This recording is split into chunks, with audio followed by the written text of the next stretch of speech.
Kung may tatanungin ko lamang po sa inyo, di ba po, lahat po tayo may pangarap sa buhay. Amen. At ang pangarap po natin, maging stable ang lahat. Pag sinabi pong stable, sabi nga nila, ang pinaka-term is financial freedom. Di ba? Wala na masyadong iniisip. Di ba? Isipin lang natin yun, no, na hindi na natin iniisip yung babayarin. Bakit? May pambayad na. Hindi natin masyadong isipin ng future ng ating mga anak. Kasi bakit? Alam natin, provided na. Di ba? Na hindi ko po alam kung anong mga concerns ng bawat isa, but this is one thing that we believe, no? How we wish na talagang ang buhay maging stable. Tama po ba? Pero ang reality sa buhay po natin ay puno ng mga challenges. May mga concerns, minsan ho ay hindi tayo makatulog, kakaisip, anong gagawin, minsan hindi ko talaga natin alam, minsan no disappointed ho tayo. Discouraged tayo, nalulungkot tayo, demotivated tayo. Sino ang katulad ko? Wow, ilan lang ang nadi-discourage dito. Ang iba hindi nakakaramdam, ma-discourage. Sino po rito nag-alala? Wow, ilan lang din kami nag-aalala, yung iba hindi nag-aalala. Praise God, talaga ng mga naiisip ko tuloy kung na-rapture na, naiwan tayo. Joke lang ho yun. Pero lahat po tayo may pinagdadaanan, tama po ba? But praise God, pinagdadaanan lamang natin po ito at malalagpasan po natin sa biyaya ng Panginoon. So tapikin mo yung katabi mo, sabi mo, malalagpasan mo yan. Amen. And every day, and every week, mga kapatid, as we gather together, tayo yung nagpapalakasan. Tama po ba? We need the Word. Pakisabi nga po, I need the Word. Dukungan natin, I need the Word of God. Kung meron po tayong panghawakan ng pangako, hindi ho sa hindi ho sa mga quote and quote, baka ma-misquote ako dito eh. Hindi ho natin panghawakan ang mga pangako ng mga, alam niyo na, kayo naman, para ayaw ko sabihin, nakalive tayo eh. Pero reality, di ba, maraming nangako at nag-expect, expectations versus reality, hindi naman nangyayari. At aminin man natin sa inyo, dumating sa punto na umasa tayo sa tao, nag-pray tayo, Lord, sana siya, hindi naman nangyari. No? Kaya ang expectations po natin lagi ay sa Panginoon. Kaya, kung ang expectations po kasi natin sa Panginoon, sigurado, reality will happen. Hindi po tayo pababayaan ng Panginoon, alam ng Panginoon ang ating pinagdadaanan, and every week tayo nagkasama-sama upang tayo mapagtibay. Come on! Pakisabi sa katabi mo, mapagtibay. Oh, yung katabi mo, matibay yan. Kita mo, hanggang ngayon, nag-church pa, hindi nagkukwit, lumalaban sa buhay. Sa pamamagitan ng biyaya ng Panginoon. Para ako nasa rally, Amen. Tama po ba? Bakit po? Dahil sa kalakasan na nanggagaling sa presensya ng Panginoon at sa Kanya mga pangako. Kung meron po tayong gusto kong encourage ngayong gabi, is that if I'm going to ask you, where is your life rested? Ibig sabihin, saan po ba nakatalaga ang buhay po natin talaga ngayon? And I'm going to talk about building a life on a solid foundation. Isa sa mga bagay na posibleng narinig na po natin itong mga bababasing verses na to. Pero I think it is good to be reminded. Sabihin nyo nga po, good. Sino po rito gustong-gustong nire-remind siya? Totoo? Totoo? Yung kinukulit ka, yung lagi nalang paulit-ulit sinasabi sa'yo, totoo talaga, it's good to be reminded for us to reflect, building a life on a solid foundation. Because this is what we desire, mga kapatid. Tama po ba? Pero ang reality, wala talagang stable sa buhay na ito. Sabi nila, magkaroon lang po, pastor magkaroon lang ako ng stable na job, okay na ako. There is no such thing as a stable job. Posibleng ang company mo talagang stable na ho yan. Sabi nga nila. Pero, if you put your faith on your job, mga kapatid, that becomes your source, that becomes your life, there is no need for God. May kausap po ba ako? But as believers po, in reality, wala talagang stable sa mundo. Everything is temporary. Tayo nga ho, hindi tayo permanente eh. As the age goes by, nagbabago. Ang dating itim ang buhok, nagiging puti na. And no offense naman po sa iba. Yung iba, nawawala. Nakukuha niyo po ba ako? Hindi, ibig sabihin, lahat po talaga temporary. Kahit anong gawing banat ho talaga ho natin dyan, talaga hong babagsak at babagsak ho yan. Kailangan nating tanggapin ho yun. Na ang mga baby na dating darating ang panahon niya, hinahabol-habol mo na, ay nako, tama ho ba? Nagbabago po ang lahat. Kaya nga po, pero if there's one thing nang hindi nagbabago at talagang permanente, stable, it is our God. Kaya mas magandang italaga natin ang buhay natin sa Panginoon.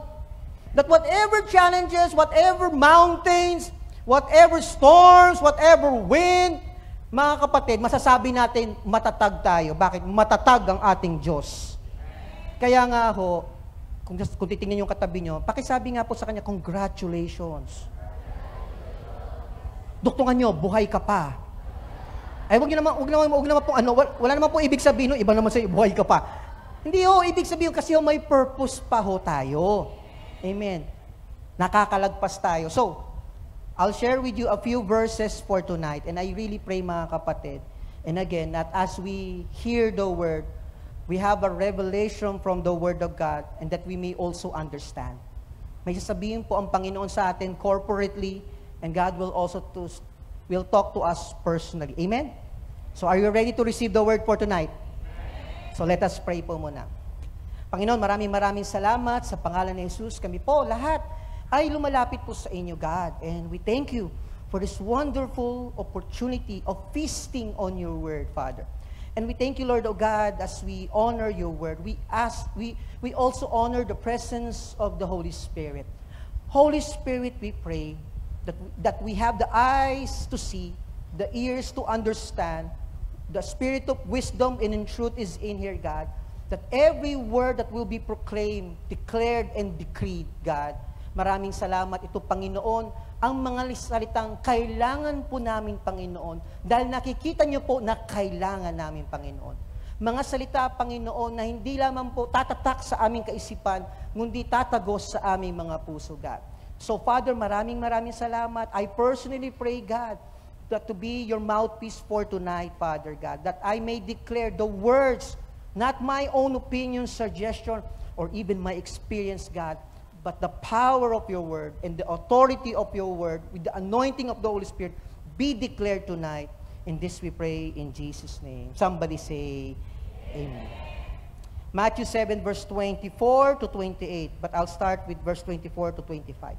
Sabi po dito, therefore, whoever hears, pakisabi po hears. Mas malakas po, hears.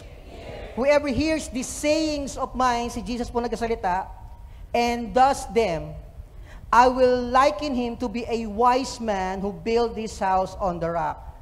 Somebody declare, I am wise. So sabi po dito, God is saying, Jesus is saying, I will liken him. He is like a wise man building his house on a rock. Who are these people? People who hears and do. Not just hearers of the word, but doers of the word. And the rain descended, the floods came, and the winds blew, and beat on that house, and it did not fall. Amen. For it was founded on the rock. Pakisabi nga po, ako yun. Pakisabi mo mas malakas, ako yun. We are wise people of God, that we hear and apply and do the Word of God. Pagdating po sa verse 26 to 27, but everyone who hears this saying of mine and does not do them will be like a foolish man, sabi po, hindi ako yon, who built his house on the sand. And the rain descended, the floods came, and the winds blew, and beat on that house, and it fell, and great was its fall. Parable of the wise builders, of the two builders, illustrating a truth, mga kapatid, na kapag tayo po ay nakinig at in-apply ang salita ng Diyos sa ating buhay, ang resulta po niyan, kahit anumang unos ang dumating o challenge sa buhay, ang dulo po niyan, ang raging resulta niyan, nakatayo pa rin ho tayo. Kaya ho, pagpapakita lamang ho niya na wala hong exempted. Whether you're believer or unbeliever, the same challenges ay darating sa buhay ho natin. But one thing remains, ang isa nakatayo, ang isa nakabagsak na. Can I hear an amen doon? So, kailangan po natin balikan again, foundation, building our life on a solid foundation. Sa tingin ko po, alam niyo po, hindi naman po ako structural engineer, ako naman po is electronics communication engineering, pero dumaan din naman po ako sa mga ganito. Ang prinsipyo po nagpapatayo ng building, regardless kung gaano kataas yan, paiba-iba naman ang kurba niyan, kahit ang tulay, ang prinsipyo po sa pagpapatayo ng mga pundasyon niyan ay iisa lamang. Kahit sinong tanungin nyo, walang nagbabago. Posibleng nagbago ang technology, nagbago ang mga materyales, pero yung prinsipyo, kung paano itinatatag ang pundasyon, hindi ho nagbabago ho yun. At ito po yung gusto kong sabihin po sa atin, yung prinsipyo, yung values, yung belief system ho natin, saan nanggagaling? Saan nakatatag? Saan nakalaga yung mga prinsipyo po natin sa buhay po natin? And katulad po nito, ang sinasabi ng Panginoon, when you hear my word and do my word, look, darating ang bagyo, pero mananatili kang nakatayo. Come on, can I hear an amen doon? Because sometimes, ayaw ho natin pag-usapan ng bagyo. Ayaw ho natin pag-usapan ng unos. Ayaw natin pag-usapan ng challenge. Sino ba naman natutuwa ng ganun? May kausap ka, puro problema sa buhay ang kausap mo. Di ba nakaka-drain? Naghahanap tayo ng mga kausap na makakapag-uplift sa ating mga spirito, ma-encourage tayo. Pero minsan, pag ang kausap mo, puro hirap ng buhay, di ba uuwi ka rin, ang hirap talaga ng buhay? Di ba? Kaya dito sa atin, as believers, mahirap talaga ang buhay. Totoo yun. Pero wag natin maging declaration, ang hirap ng buhay. Ay, wala na talagang pag-asa. Hindi ho. Sa Panginoon, may masaganang buhay. Sa Panginoon, may pag-asa. Kaya nga, lahat tayo dito may pag-asa. Kaya nga po, ano po yung inilalagak natin? Saan natin inilalagak ang buhay po natin? It's a choice na lagi po natin gagawin araw-araw. Let me say this. Our foundation will determine our elevation. Sino rito, what do I mean by this? If you want a higher building, you got to dig deeper. Kung gusto mong mas matibay at mas malayo ang marating mo sa buhay, laliman mo ang pundasyon mo. Sino dito gusto maging milyonaryo? So, if you want to, talagang malakas ang amen no? Kung gusto natin maging milyonaryo, di dapat ang pundasyon natin para ho doon ready. Ang mindset natin ready. Handa ho tayong humawak doon. And you start with the little things. Sabi nga ng Bible, di ba? If you are faithful with the little things, you will be trusted with the much. Tama po ba? Kaya nga, if we're going to be faithful on the little things, darating ho talaga yung much. Darating ho talaga ho yun. If you're going to be faithful without complaining, murmuring, sa iyong trabaho, you will be promoted. Gusto nyo ma-promote? Taas ang kamay gusto ma-promote? Iba ayaw ma-promote. O sige, okay lang po yun. Plano ng Panginoon ma-promote ka, kapatid. Because that's the purpose why you're there.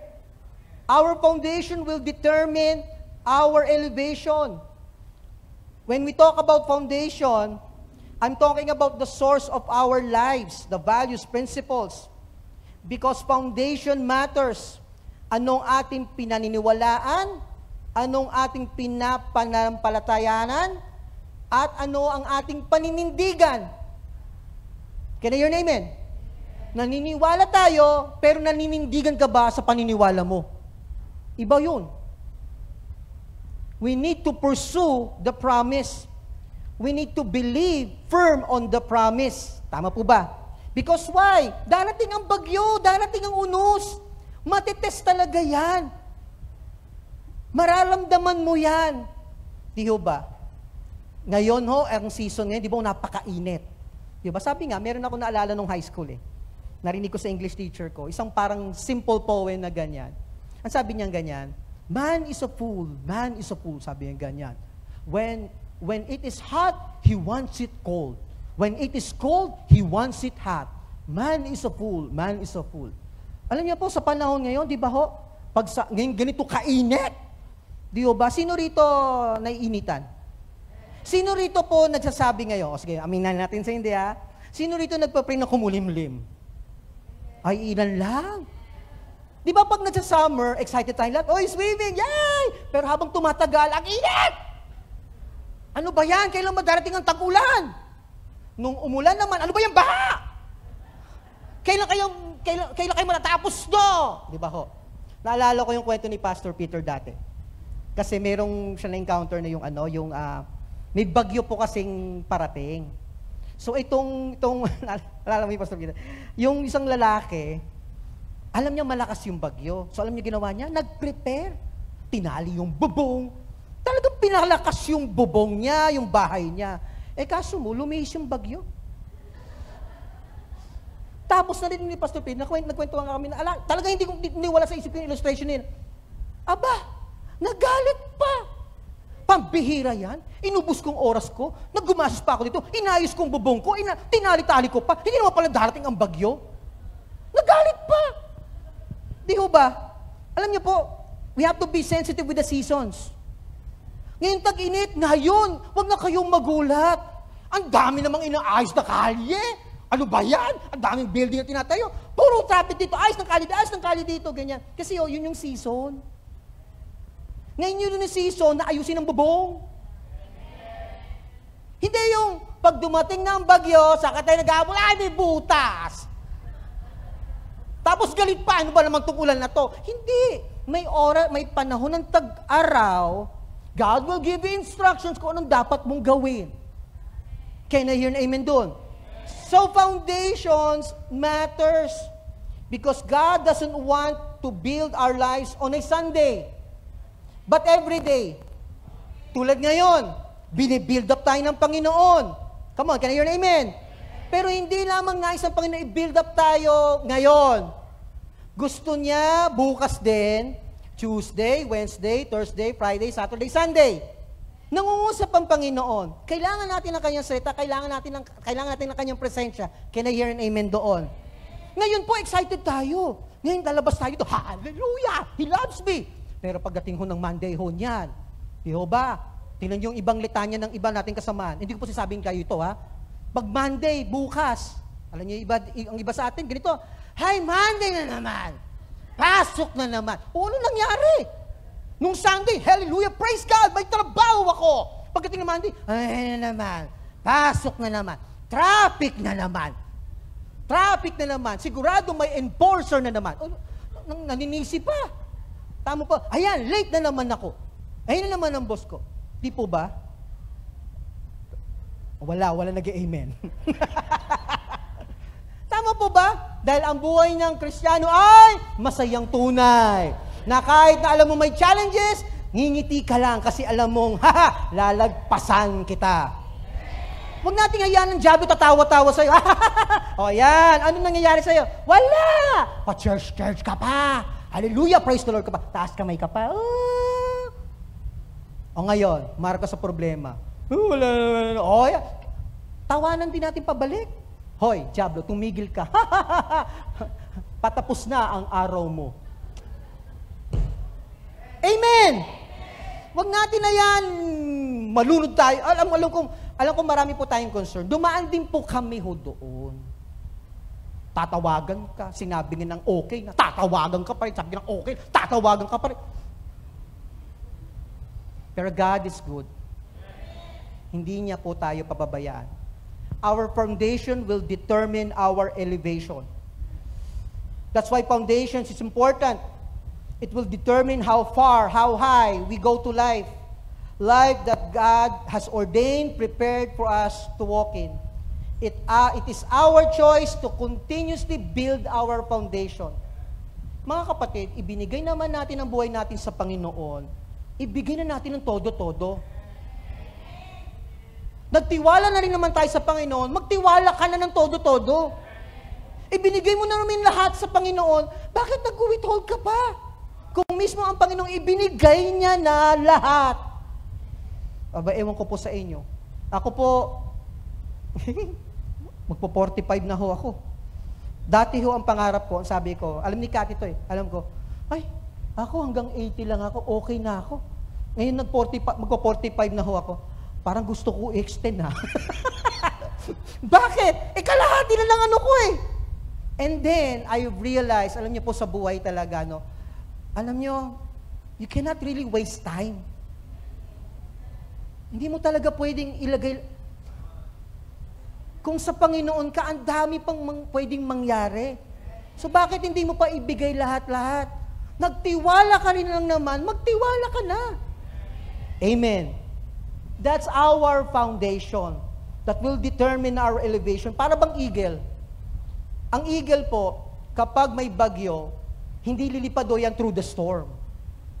Aangat yan through the storm.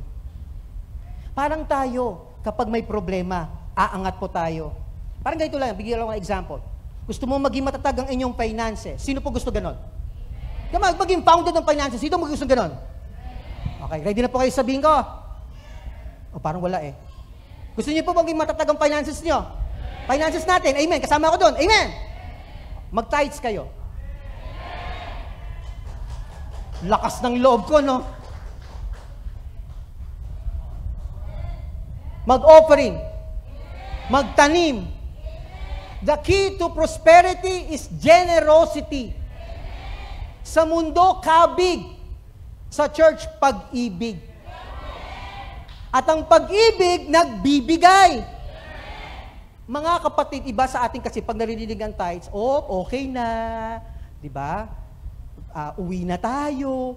Hindi po Alam niyo po ba, kapag naranasan niyo ang pagmamahal ng Panginoon, you cannot stop but return back ang pagmamahal sa Kanya.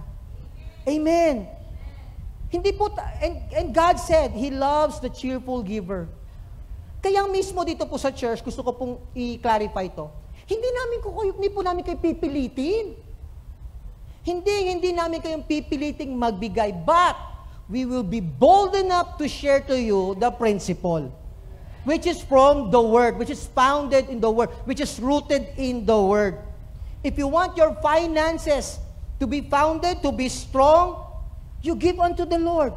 Recognize that God is your provider. Can I hear an amen? Kaya nga po, kaya nga sabi, cheerful giver. Ngiti nga po tayong lahat. Di po ba? Cheerful giver, hindi tearful giver. Cheerful na panagbibigay, nakangiti. Hindi yung, ay na-basket, Diyos ka lang. Hindi po mamameasure ang Panginoon. Ngayon ho, let's be real kung ano naman po, kung sa puso ninyo, ito lang ang kaya nyo, huwag nyo po lang-langin. Ngayon po kung talagang, quote and quote, wala po akong may bigay ngayon The mere fact, alam ng Panginoon ang puso mo, alam ng Panginoon ang motibo mo, pray. Lord, gusto ko bang magbigay sa inyo? Magpatuloy. At maniwala ka pati, God will give you instruction for you to be rich. Kasi sinabi na ng Panginoon yan God has given you the power to get wealth. Foundations. O how about your career? Do you consider, mga kabataan, do you consider inquiring to the Lord? Hindi lang yung gusto natin. Kaya mga parents po huwag naman natin pangunahan natin ang mga anak. Ipanalangin po natin. Ako, nakwento ko na ito. Sinuko ko na anak ko sa Diyos. Kasi gusto ko siya maging volleyball player. Gusto ko siya maging beauty queen. May eskwelahan na pong nakapatakaw sa kanya. Gusto ko talaga yun. Pero hindi eh. Hayaan po natin lumago siya sa pagkakilala sa Panginoon at ma-discover niya mismo kung anong pagkakatawag sa kanya. Can I hear an amen doon? Tayo po maging gabay. O how about, o di ba po, okay, gusto natin maging matatag ang ating pamilya. Sino po gusto ganon? Habaan ng pasensya. Humina na amen doon. Maging maunawain. Maging mapagpatawad. Diba? Amen? Ilan lang nag-amen doon These are foundations, mga kapatid. Foundations po yun eh. Gusto ko alam niyo, prayer request ko, Pastor, maging matatag ang aming pagkasama. Talaga po, oo. Pero alam mo, Pastor, gito siya. Ay, naku po. Paano tatatag? Puro ka reklamo. Paano tatatag? Nakukuha niyo po bang ibig ko sabihin? That's why we need the Word from God. Sabi nga po sa James 1:22-25. But be doers of the Word and not hearers only. Can I hear an amen? Deceiving yourselves, for if anyone is a hearer of the Word and not doer of the Word, he is like a man observing his natural face in a mirror. For when he observes himself, goes away and immediately forgets what kind of a man he is. 1 Timothy 3:16, Amplified. Every scripture is God-breathed, given by His inspiration, and is profitable for His instruction, for reproof and conviction of sin, for correction of error and discipline in obedience, and for training in righteousness, in holy living, in conformity to God's will, thought, purpose, and action. Matthew 7, verse 26-27. Balikan ko po ito. But everyone who hears these sayings of mine and does not do them, he will be like a foolish man who built his house on a rock. When our faith is in God, when our faith in God is built on a sand, we will not see the manifestation of His promises. Kaya nga po, ang ating maging panalangin is this. Maging panalangin po natin na hindi lang natin mapakinggan ang salita ng Diyos. Lord, tulungan niyo po kung maunawaan. Come on. May tanong po ako. Sino po rito tumawa sa isang joke na hindi naman niya naintindihan? Yung magkasama kayo magkakabarkada, may nag-joke, tumawa ka naman. Mamaya-maya, ano daw? Sino pong katulad ko? Sinungaling yung iba rito. Di ba? Natawa tayo, napakinggan natin, pero sa totoo lang, hindi naman naunawaan. Para lang hindi mapahiya, nakitawan na rin tayo. Ito mas matindi. Sino yung kakilala mo na, pagkatapos lahat magtawa lang, mamaya-maya siya tahimik. Mamaya-maya, nung tumahimik na kayong lahat, siya naman yung tumawa. Ay, oo!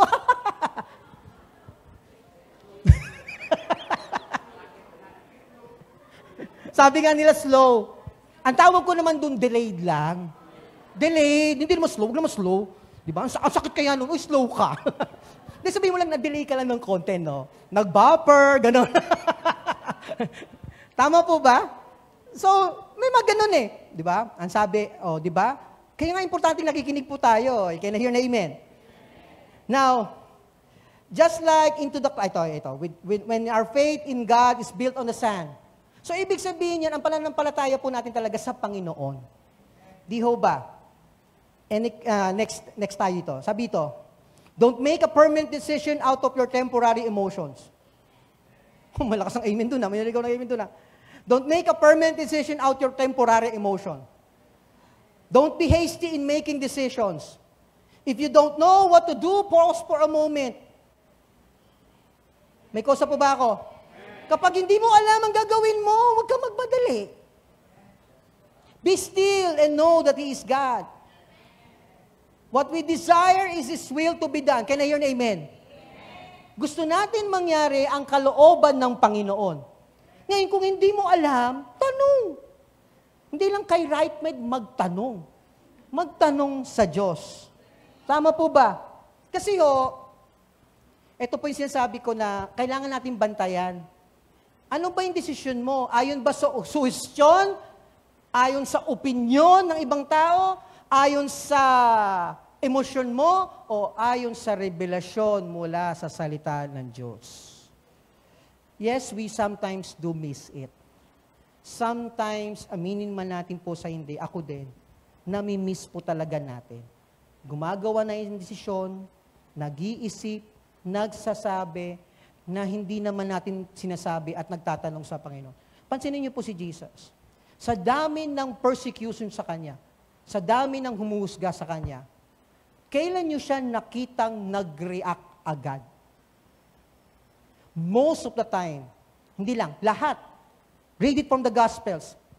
Magpo-pause muna siya. Hindi siya agad-agad nagre-react. Proactive ang Diyos. Inaalam niya muna, nag-i-inquire muna siya, ano bang gagawin ko? Ganon din po tayo. Sa panahon po ngayon, mahirap eh. Sometimes our weakness is that we are too impulsive. Kailangan na, ngayon na, dapat makuha na. The pressure of FOMO, fear of missing out sa kabataan. The pressure of an idealistic future. Dapat may bahay na. Dapat may kotse na. Dapat may 2 milyon na sa bangko. Dapat insured ka na. Dapat may debit card ka. Oh, hindi credit card. Debit card ka. 10 ha. Dapat may college plan na ang ating anak. Ay, hindi lang yun. May emergency fund pa bago tayo magpakasal. Masyadong sigurista. And I'm not saying there's nothing wrong with planning. It's good to plan. Can I hear an amen? Ang Diyos nga nagplano eh. Tayo pa. It's good to plan. Pero wag nating kakalimutan, ano bang sinasabi ng Diyos? Minsan kasi may season eh. Yun ang sundin ho natin. Minsan kasi gusto natin yung season natin. Gusto natin yung ngayon na. Sino gusto yumaman? Lahat po tayo. Ang tanong, kung dadaan sa proseso, okay lang ba? Hindi ba? Di ba? Hindi. Minsan ang prayer natin, Lord, now na. Now na. So that's why ang tendency natin, gumagawa tayo ng isang bagay, nagde-decide tayo sa isang bagay, dahil sa pangangailangan ngayon na. Amen. Pag dumaan sa mall, may nakita kang 4 na letra. Naku po, nanginginig na. Alam niyo na po yun, di ba? Pula pa. Inilawan pa. Nilabas pa sa entrance. Tapos may nakalagay doon, 70% off. Get a chance to win a motorcycle. Ngayon, level up na. Get a chance to win a new BMW. Wow. So ikaw naman ngayon, bili tayo. Bili tayo ng bili. Kahit hindi kailangan bili. So don't make a permanent decision out of your temporary emotions. Sabi dito, 1 Corinthians 3 chapter 10, according to the grace of God which was given to me as a wise master builder, I have laid the foundation and another builds on it, but let each one take it on how he builds it. Ephesians 5 verse 15 to 18. See then that you walk circumspectly, not as fools but as wise, redeeming the time, because the days are evil. Therefore, do not be unwise, but understand. Tingnan niyo po ha, hindi yan sinabing no, but understand what the will of the Lord is. And do not be drunk with wine, in which in dissipation, but be filled with the Spirit of God. Kita niyo po, ang linaw po, di ba? Understand the will of God. Tuloy po tayo. Sabi po, Proverbs chapter 3 verse 5, trust in the Lord with all your heart and lean not to your own understanding. In all your ways acknowledge Him, and He shall direct your paths. Again, Do not be wise in your own eyes. Fear the Lord and depart from evil. I'll be fast with this. The keys of building a life on a solid foundation. Number 1, listen with the intention of understanding what was heard. Tulad po ng binasa po natin kanina mga verses, the one who hears and the one who does them will be likened of a wise man who built his house on a solid rock, on a solid foundation. So habang tayo po ay nakikinig ng salita ng Diyos, or worship songs, or nagbabasa ng salita ng Diyos, mga kapatid, let our prayer be like this.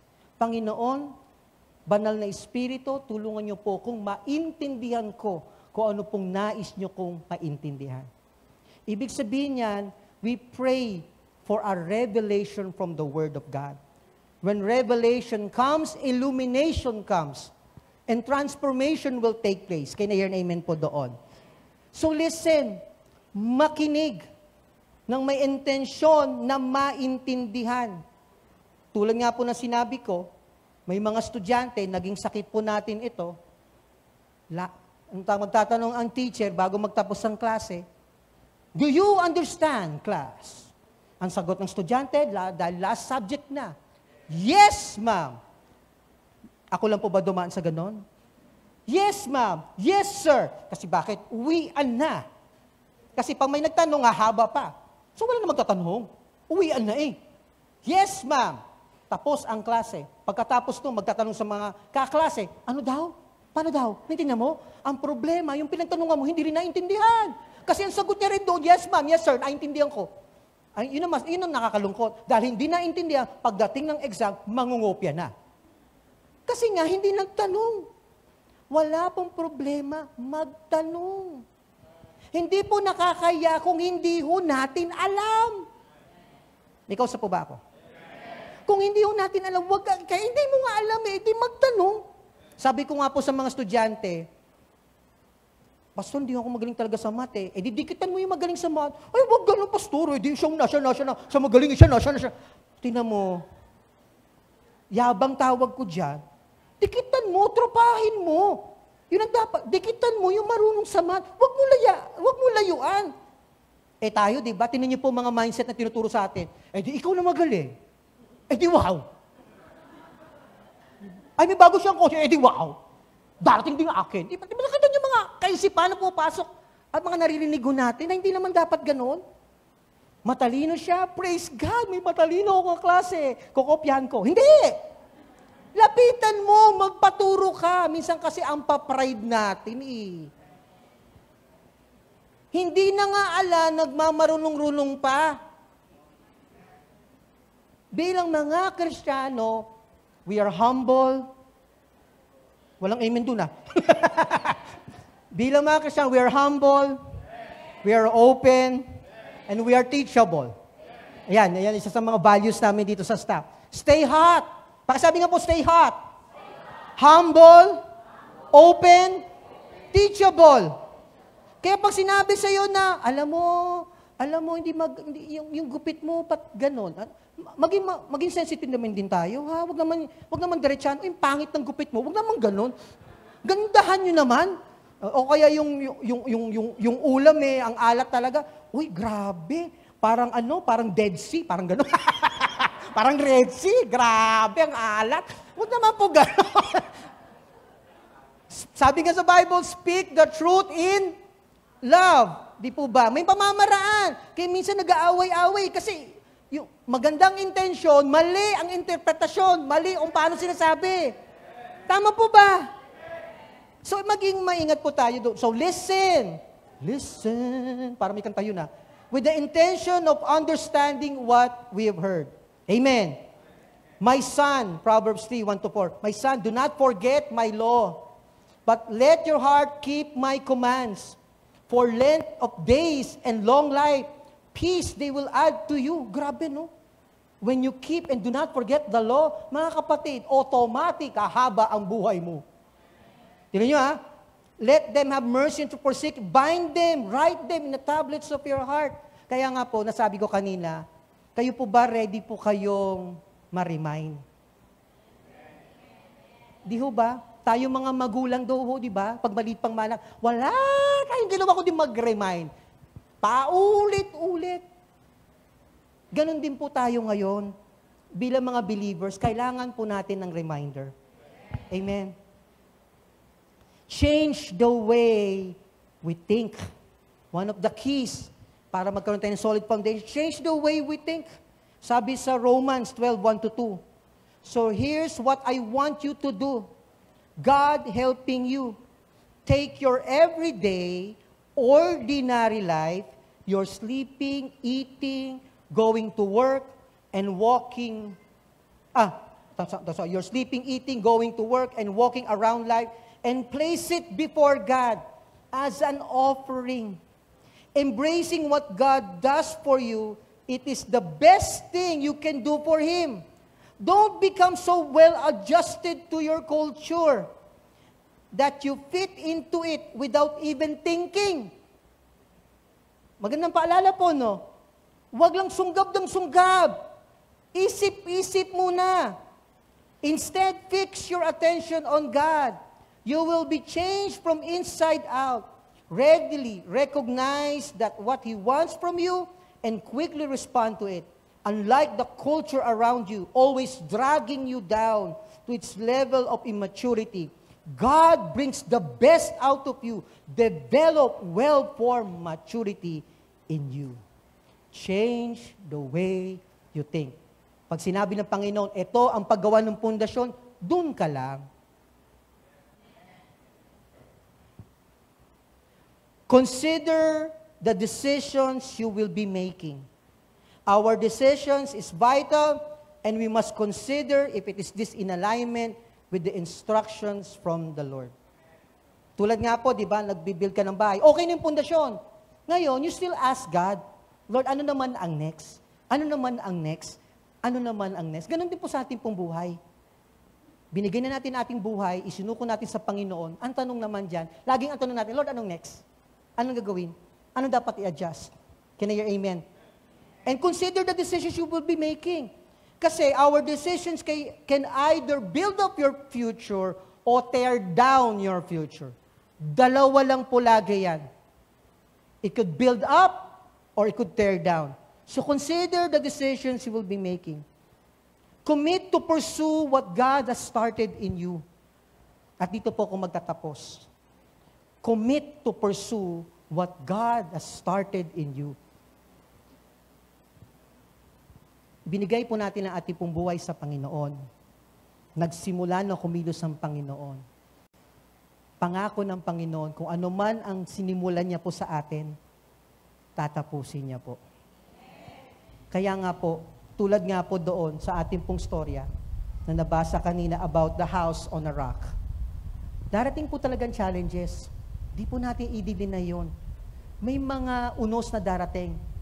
Pero one thing is for sure, panghawakan po natin ang pangako ng Panginoon. Last verse, sabi po dito, Philippians 1:6, and I am certain that God, who began the good work within you, will continue His work until it is finally finished on the day when Christ Jesus return. Amen.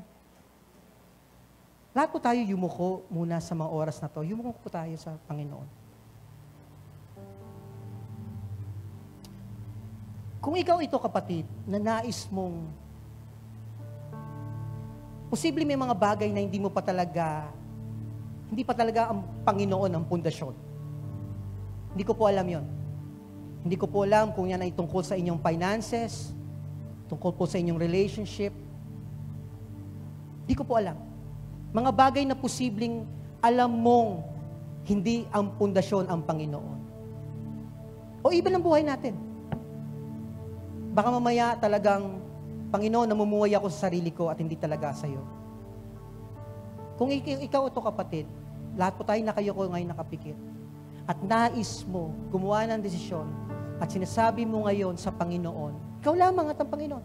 At sinasabi mo sa Panginoon, Panginoon, gusto ko po na ang buhay ko talaga lahat ang pundasyon ay sa'yo. Kung ikaw yung kapatid, marahil ba pwede bang itaas mo ang kamay mo at ipapanalangin ka namin? Sige po, itaas niyo po ang kamay niyo. Kung kayo po ito, gumagawa na desisyon na ito, na Lord, may mga bagay na gusto ko po ibigay lahat sa'yo. Kaya gusto kong ikaw maging pundasyon ng buhay ko. Amen. Salamat po. Salamat po. Sige po, salamat po. Salamat po. Baba niyo po yung kamay niyo, nakita po natin. Manalangin po tayo. Aming Ama, sa pangalan ni Jesus, kami po ay lumalapit po sa inyo. Nagpapasalamat po sa inyong mga salita. Panginoon, inaamin namin that we really, really need you in our lives. In all aspects, God. Panginoon, patawarin niyo kami kung may mga pintuan ng aming buhay o mga kwarto na talagang hindi po namin binubuksan para sa iyo. Patawarin niyo kami kung may mga bagay sa aming buhay, Panginoon, na talagang kami ang nasusunod at hindi ang pundasyon ay sa iyo. O ang iyong salita, o ang leading ng banal na Espiritu. Kaya Panginoon, maraming salamat sa araw na ito. Gumagawa kami ng desisyon. Salamat sa aking mga kapatid, Panginoon, na gumagawa ng desisyon, Panginoon, na talagang ilagak namin, isurrender namin, ibigay namin ng buong-buo sa iyo ang buhay namin, Panginoon. Dahil nais namin na ang aming buhay na kayo, Panginoon, Jesus, our firm foundation. So, Father, we give you praise, glory, and honor. Salamat sa iyo, Panginoon, na anumang unos ang dumating sa aming buhay, alam namin, Panginoon, mananatili kami matatag, mananatili kami nakatayo, malalagpasan namin ito dahil kayo po ang aming pundasyon. So we give you praise, honor, and glory in this we pray in Jesus' name. At lahat ng anak ng Diyos magsabi ng Amen. Palakpakan po natin ang Panginoon God. So good. Amen.